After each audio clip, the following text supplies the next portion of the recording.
परमेश्वराप्रती अखंड निष्ठा आणि त्यागाचा संदेश देणाऱ्या बकरी ईद सणाचा आज मुस्लिम बांधवात देशभर उत्साह आहे। दिल्लीच्या जामा मशिदीत आज सकाळी सामुदायिक नमाज पठण अदा करण्यात आलं। इस्लाम धर्मातला हा दुसरा मोठा सण मानला जातो। आजच्या दिवशी बकरे मेंढ्यांची मोठ्या प्रमाणात कुर्बानी देण्यात येते। कॉमेडियन कपिल शर्मा आणि सिने अभिनेता इरफान खान यांच्याविरुद्ध ओशिवरा पोलीस ठाण्यात गुन्हा नोंदवण्यात आलाय। आपल्या ओशिवरा येथील DLH एन्क्लेव्ह इमारतीतील फ्लॅटमध्ये बेकायदा बांधकाम केल्याचा त्यांच्यावरती आरोप आहे। पी दक्षिण महापालिका विभागाचे सहअभियंते अभय जगताप यांनी MRTP कायद्यान्वये हा गुन्हा दाखल केला आहे। अलीकडेच कपिल शर्मा यांनी थेट पंतप्रधानांना ट्विट करून मुंबई महापालिका अधिकाऱ्यांवर भ्रष्टाचाराचे आरोप केले होते। मात्र पालिका अधिकाऱ्यांनी कपिल शर्मा विरुद्ध गुन्हा दाखल करून त्याला चांगलाच दणका दिलाय।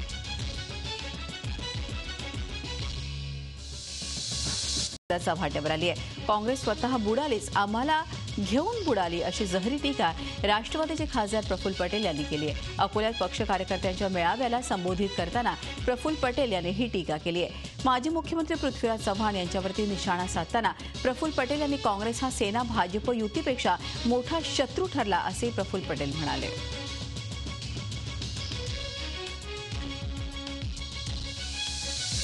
येणारे 4 दिवस महाराष्ट्रासाठी पावसाच्या दृष्टीने महत्त्वाचे असणार आहेत। येत्या 4 दिवसात राज्यभर चांगला पाऊस होण्याचा अंदाज हवामान विभागाने वर्तवला आहे। 13 सप्टेंबरपासून महाराष्ट्रात पावसाचा अंदाज आहे।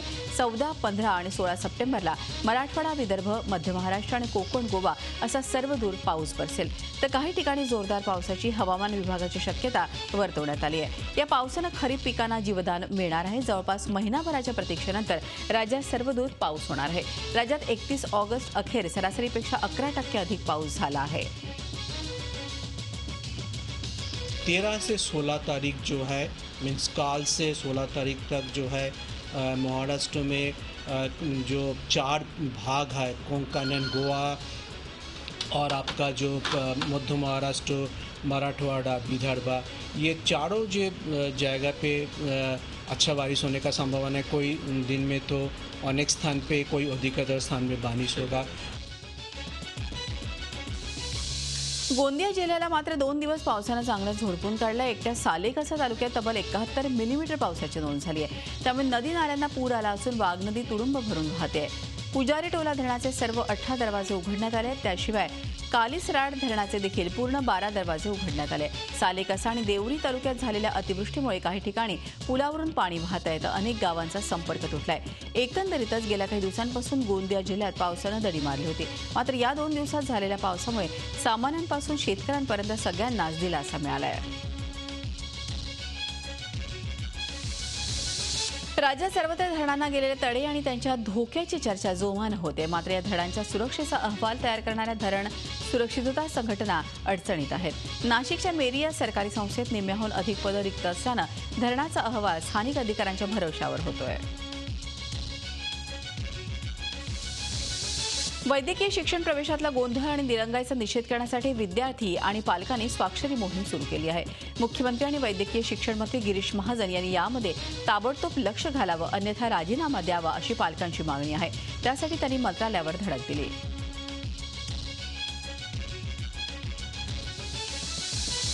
दहावीला गणित आणि इंग्रजीमध्ये नापासांची संख्या जास्त आहे। त्यामुळे 10वी नंतरचा अभ्यासक्रम ठरवताना गणित आणि इंग्रजी पर्याय ठरवता येतील का, याबाबत शिक्षण तज्ज्ञांशी चर्चा करून निर्णय घेण्याचा विचार आहे।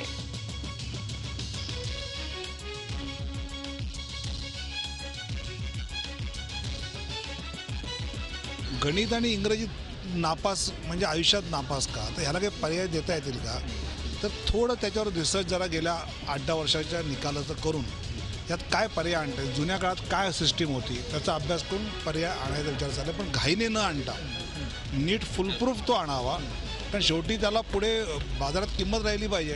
कारण नाहीतर मग काय इथली मुलं इंग्रजीशिवाय देतात, गणिताशिवाय येतात अशी पण इमेज नको व्हायला।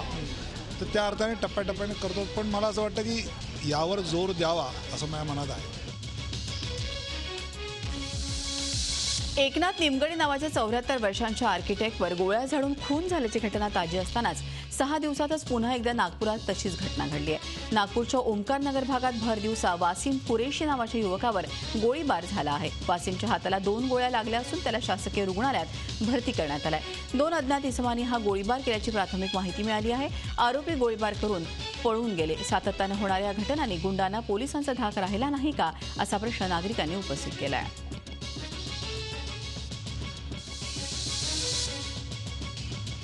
बुलढाणा जिल्ह्यातील सिंदखेड राजा तालुक्यातील मलकापूर पांगरा येथील 45 वर्षीय इम्रान पठाण या व्यक्तीची अमानुषपणे हत्या करण्यात आल्याची घटना उघडकीस आल्यानं परिसरात एकच खळबळ उडाली होती. मलकापूर पांगरा येथील राजवाईन बारच्या रस्त्यालगत असलेल्या खुल्या जागेत एका व्यक्तीचा धडापासून शिर वेगळं करून त्याचा चेहरा जळालेल्या अवस्थेत मृतदेह आढळून आला. चेहरा जळालेल्या अवस्थेमध्ये असल्यानं मृतकाची ओळख पटली नव्हती. परंतु गावातील लोकांनी गावात विचारपूस केली असता गावातील इम्रान पठाण हे कालपासून गायब असल्याचं दिसून आलं. त्यामुळे सदर मृत व्यक्ती हा इम्रान पठाणच असल्याचं निष्पन्न झालं. इम्रान पठाण हा बैल बाजारात दलालीचा व्यवसाय करत होता. त्यामुळे इम्रान याचा कोणी आणि का खून केला याचा आता पोलीस शोध घेत आहेत.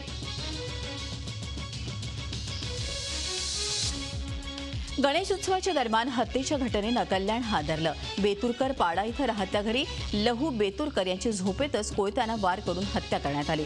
तर त्या ठिकाणी बाजूला झोपलेली त्यांची 55 वर्षीय पत्नी जया बेतुरकर यांच्यावरही वार झाले असून त्या गंभीर जखमी झाल्या आहेत. ही हत्या संपत्तीच्या वादातून झाल्याचा संशय पोलिसांनी व्यक्त केला असून पोलीस अधिक तपास करत आहेत. कल्याणमध्ये आणखीन एका पोलिसावर हल्ला झाला आहे. डोंबिवली जवळच्या मोहनेमध्ये पोलीस हवालदार असलेल्या उत्तम अडसूळ यांच्यावरती हल्ला करण्यात आला. अडसूळ यांच्या घराजवळच त्यांच्या पाळीव कुत्र्याला फिरायला घेऊन जात होते. त्यावेळी अचानक हल्लेखोर पाठीमागून आले. त्यांना प्लास्टिकच्या पिशवीत लपवलेला लोखंडी रॉड बाहेर काढला आणि रॉडनं हवालदार अडसूळ यांना बेदम मारहाण केली. या हल्ल्यामध्ये हवालदार अडसूळ गंभीर जखमी झाले. त्यानंतर हल्लेखोरानं पळ काढला. या प्रकरणी खडकपाडा पोलिसांनी सचिन शेडगे नावाच्या तरुणावर गुन्हा दाखल केला. या संदर्भात पोलीस ठाण्यात विचारलं असता अदखलपात्र गुन्हा आहे, आरोपी पकडला जाईल असं उत्तर देण्यात आलं. यवतमाळच्या राळेगाव तालुक्यातील गावांमध्ये नरभक्षक वाघाची प्रचंड दहशत पसरली असून ग्रामस्थांनी भीतीपोटी कामावर जाणं बंद केलं आहे. राळेगावच्या वनक्षेत्रानजीकच्या भागात नरभक्षक वाघानं आतापर्यंत 3 जणांना ठार केलं असून गायी गोऱ्यांचा देखील फडशा पडला आहे. त्यामुळे शेतकरी शेतमजुरांनी शेतात जाणं बंद केलं असून कमालीची दहशत या परिसरात आहे. वन विभागानं वाघाला पकडण्यासाठी पिंजरा ठेवून भयभीत ग्रामस्थांमध्ये जनजागृती सुरू केली आहे. हा वाघ नरभक्षक झाला असून तो आणखी कुणावरही हल्ला करू शकतो. या वाघाचा कायमस्वरूपी बंदोबस्त करावा अशी मागणी परिसरातील नागरिकांनी वन विभागाकडे केली आहे.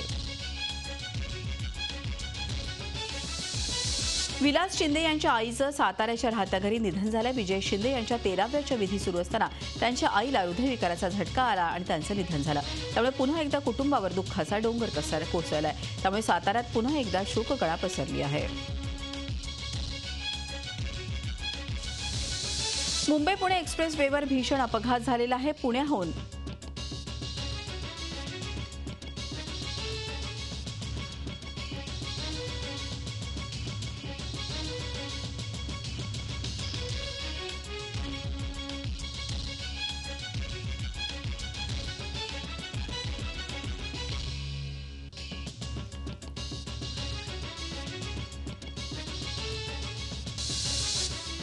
मुंबई पुणे एक्सप्रेस वेवर भीषण अपघात झाला आहे. पुण्याहून मुंबईकडे जाणाऱ्या लेनवर खासगी लक्झरी बसनं धडक दिली आहे. या धडकेमध्ये एक प्रवासी गंभीर झाला असून 7 जण किरकोळ जखमी झालेत.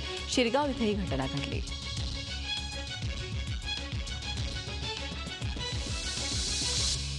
औरंगाबादच्या सिद्धार्थ प्राणी संग्रहालयात रेणू बिबट्याच्या 2 पिल्लांचा मृत्यू झालाय. 2 दिवसांपूर्वीच रेणूनं 2 पिल्लांना जन्म दिला होता. महापालिका प्रशासनानं दिलेल्या माहितीनुसार सुरुवातीला पिल्लं बरी होती, मात्र अचानक त्यांची तब्येत खालावली आणि त्यांचा मृत्यू झाला. महत्त्वाचं म्हणजे या प्राणी संग्रहालयातील डॉक्टरांचं पद हे रिकामच आहे. त्यामुळे काही अडचण आल्यास बाहेरून डॉक्टरांना बोलवावं लागतं. या वर्षीच्या मार्च महिन्यात हेमलकसा इथून आमटे यांच्या आनंदवनातून रेणूला औरंगाबादेत आणण्यात आलं होतं. त्या दरम्यानच्या प्रवासात ती गर्भवती होती आणि त्यामुळे तिच्या 3 पिल्लांचा मार्च महिन्यातच मृत्यू झाला होता. या प्रकरणी प्रशासनाच्या चुका झाल्या होत्या आणि उद्यान अधीक्षकांना निलंबितही करण्यात आलं होतं. त्यात पुन्हा रेणूच्याच पिल्लांचा मृत्यू झालाय. मृत्यूचं कारण अजूनही स्पष्टपणे सांगण्यात आलेलं नाही. समुद्री जीव सध्या आपला अधिवास असलेले ठिकाण सोडून येऊ लागल्याच्या घटना अरबी समुद्र किनाऱ्यावर घडू लागल्यात। याचाच प्रत्यय गेल्या 3 वर्षात कोकण किनारपट्टीला येतोय, कारण अजस्त्र असे महाकाय ब्लू व्हेल मासे आता कोकणच्या किनारपट्टी परिसरात आढळू लागलेत आणि छोट्या माशांचा पाठलाग करत असताना हे मासे किनाऱ्यावर येऊन अडकून पडतात। राजापूर तालुक्यात असाच एका ब्लू व्हेल माशाला वनविभाग आणि स्थानिक मच्छीमारांनी जीवदान दिलंय। मराठा समाजाचे लाखोंचे मोर्चे निघत आहेत, मात्र राज्य सरकार आणि मुख्यमंत्री त्याची दखल घ्यायला तयार नाहीत। मुख्यमंत्र्यांनी मराठा समाजाच्या मागण्यांकडे असं दुर्लक्ष केलं तर मराठा समाजाचा उद्रेक होईल असा इशारा मराठा क्रांती मोर्चाच्या आयोजकांनी दिला आहे। पुण्यात 25 सप्टेंबरला मराठा क्रांती मोर्चानं आयोजन केलं होतं। त्याची माहिती देण्यासाठी विविध मराठा संघटनांच्या वतीनं पत्रकार परिषदेचं आयोजन करण्यात आलं होतं। त्यावेळी हा इशारा देण्यात आला। आज बालचित्रवाणीचे कार्यक्रम दूरदर्शनवर चालत नाहीत। जे दुकान चालत नाहीत ते चालू ठेवून काय उपयोग असं सांगत बालचित्रवाणी हे बालभारतीबरोबर ई लर्निंग युनिट म्हणून काम करेल असं शिक्षण मंत्री विनोद तावडे यांनी सांगितलं आहे। शिक्षणामध्ये काळानुरूप बदल केले पाहिजे असं मत विनोद तावडे यांनी मांडलंय। त्यामुळे बालचित्रवाणी बंद होण्याचे स्पष्ट संकेत मिळत आहेत। मात्र याचबरोबर बालचित्रवाणीच्या कर्मचाऱ्यांचे पगार काढण्याचे आदेश दिलेले आहेत आणि प्रक्रिया सुरू झाली आहे अशी माहिती देखील त्यांनी यावेळी दिली। येत्या नवरात्रात डॉमिनोजचा उपासाचा पिझ्झा ग्राहकांना मिळणार आहे। खप वाढवण्यासाठी डॉमिनोजनं ही नवी शक्कल लढवलेली आहे। तसंच नवरात्रामध्ये डॉमिनोजच्या 500 आउटलेट्समध्ये फक्त व्हेज पिझ्झा मिळणार आहे। नवरात्रादरम्यान दरवर्षी फास्ट फूड आउटलेट्सचा खप कमी होतो।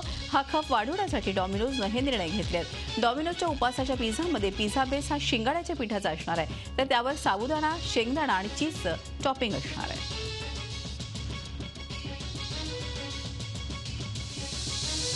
डोंबिवली एमआयडीसी भागात काल रात्री 12 वाजताच्या सुमाराला घरगुती गॅस सिलेंडरचा स्फोट झाला। या स्फोटात शहाबुद्दीन नावाचा व्यक्ती जखमी झालाय। हेअर सलूनमध्ये असलेल्या सिलेंडरमधून वायू गळती झाल्यामुळे हा स्फोट झालाय। ठाण्यातील शिवाजी रुग्णालयात शहाबुद्दीनवर उपचार सुरू आहेत। हा स्फोट इतका तीव्र होता की परिसरातल्या घरांना हादरा बसला, त्यामुळे खिडक्या दरवाजे हादरले। कुळगाव बदलापूर नगरपालिकेत सध्या उपनगराध्यक्ष पदावरून सेना भाजपमध्ये चांगलीच जुंपली आहे। भाजप आमदार किसन कथोरे यांनाच युती नको असून ते जिल्हाधिकाऱ्यांकडे आमच्या कामाची तक्रार करत असताना आम्ही त्यांचे उपनगराध्यक्षपद थांबवल्याची टीका सेनेचे नगराध्यक्ष वामन म्हात्रे यांनी केली आहे। तर अशा युतीत राहण्याची आम्हाला गरज नसल्याचं किसन कथोरे यांनी म्हटलंय। या दोन्ही पक्षांच्या भांडणात शहराच्या विकासाचा मात्र बोळ्या वाजतोय।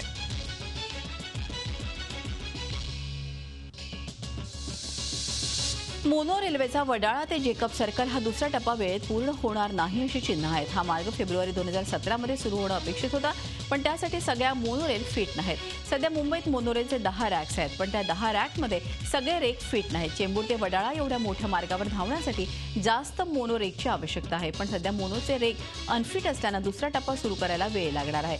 10 मोनोरेल्सपैकी 4 रेकना कुठलीही मशिनरी जोडण्यात आलेली नाही, त्यामुळे ते वडाळा डेपोमध्ये तसेच पडून आहेत। मोनोरेलच्या दिरंगाईच्या बातम्यांमध्ये एकमेव चांगली बातमी म्हणजे महापालिका निवडणुका होईपर्यंत मोनोचे तिकीट वाढणार नाहीये। वेगवान स्पॅनिश टॅल्गो ट्रेनच्या चाचण्या सध्या सुरू आहेत, मात्र त्यावरून आता नवा वाद उफाळण्याची चिन्ह आहेत। या ट्रेनच्या चाचण्यांसाठी कोणताही करार भारतीय रेल्वे आणि कंपनी यांच्यात झालेला नाही, त्यामुळे या चाचण्यांसाठी पैसा खर्च करण्यात काय अर्थ असा प्रश्न उपस्थित होतोय। रेल्वेनं आतापर्यंत या 2,56,00,000 रुपये चाचण्यांवर खर्च केले आहेत। टॅल्गो ट्रेन निर्माण करणाऱ्या कंपनीनं केवळ माद्रिद ते मुंबई आणि मुंबई ते उत्तर प्रदेशातील इज्जतनगर या प्रवासाचा खर्च उचलला आहे। रेल्वेच्या सध्याच्या रुळांवर कोणतीही चाचणी करण्याची परवानगी नाही असं मत रेल्वे बोर्डाच्या एका माजी अधिकाऱ्यानं डीएनए या वृत्तपत्राशी बोलताना व्यक्त केलंय। टॅल्गोच्या चाचणीविषयी हे प्रश्न उपस्थित व्हायला लागल्यावर रेल्वेनं यासंबंधी मौन बाळगलंय।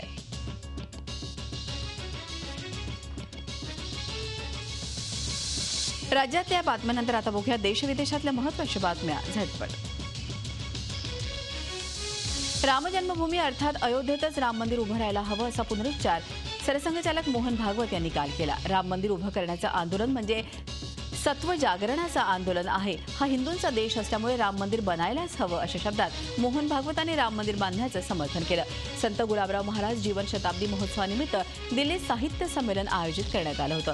हिंदू सर्वसमावेशक आहेत, त्याचप्रमाणे हिंदू मुस्लिम कलह धार्मिक कारणांमुळे नव्हे तर राजकारणामुळे होत असल्याचंही मोहन भागवतांनी यावेळी म्हटलं। कावेरी पाणी वाटपावरून कर्नाटकात आगडोंब उसळला. राजधानी बंगळुरूच्या केपीएन बस डेपोमध्ये असलेल्या तब्बल 55 बस आंदोलकांनी पेटवून दिल्या. या खासगी बस कर्नाटक सरकारच्या परिवहन विभागानं भाडेतत्वावर घेतल्या होत्या. यांचा मूळ मालक तमिळ असल्याचं सांगितलं जात आहे. दिवसभर सुरू असलेलं आंदोलन या घटनेनं अधिक चिघळल्याचं स्पष्ट होत असून केंद्रानं राखीव दलाच्या 10 तुकड्या बंगळुरूकडे रवाना केलेल्या आहेत. पोलिसांनी केलेल्या गोळीबारात एकाचा मृत्यू झाला आहे.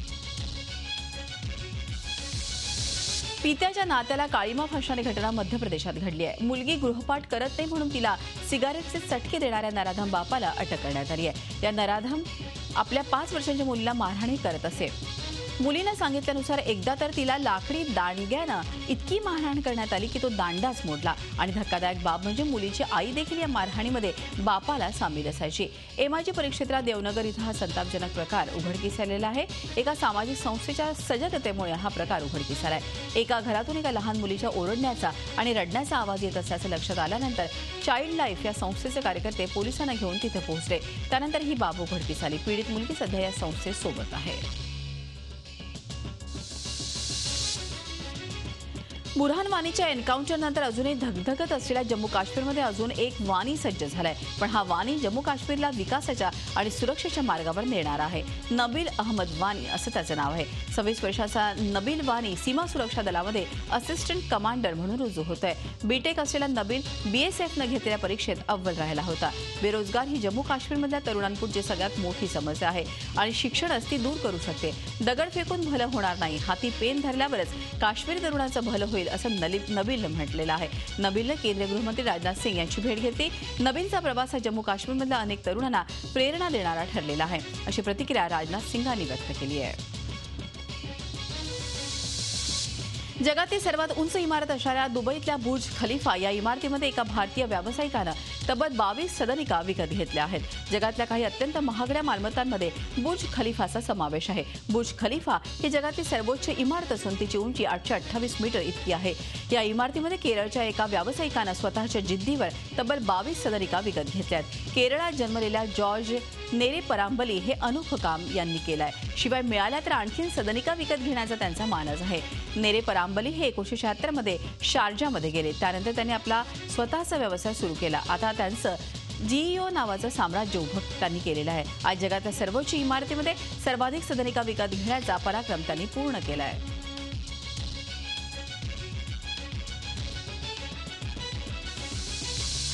यंदाची मिस अमेरिका म्हणून 20 वर्षांची कॉलेज विद्यार्थिनी सॅव्ही शीट्स हिची निवड झालेली आहे. अमेरिकेतल्या सध्याच्या राजकारणावर विचारलेल्या प्रश्नाला दिलेलं उत्तर आणि जाझ म्युझिकवर केलेलं उत्स्फूर्त नृत्य यामुळे सॅव्ही विजेती ठरलेली आहे. ती अक्रान्समध्ये फायट विलेजची रहिवाशी आहे. हिलरी क्लिंटन आणि डोनाल्ड ट्रम्प यांच्यात जुंपलेल्या राजकीय लढाईवर तिनं सूचक भाष्य केलेलं आहे.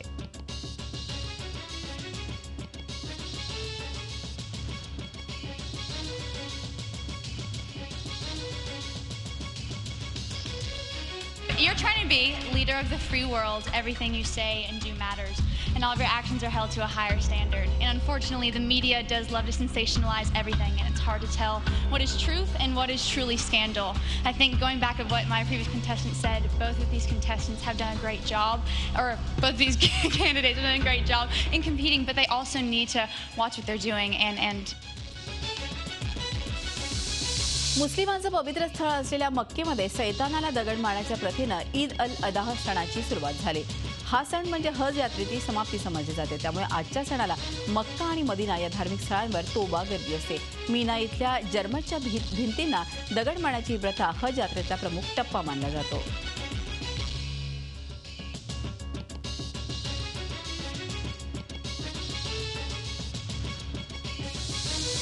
युद्धग्रस्त सिरियाचे अध्यक्ष बशर अल असाद यांनी दमास्कसच्या दराया उपनगरात एका मशिदीमध्ये नमाज अदा केला. हे उपनगर सिरियन बंडखोरांनी आयसिसच्या ताब्यातून नुकतंच मुक्त केलं आणि त्याचा ताबा सरकारला दिला.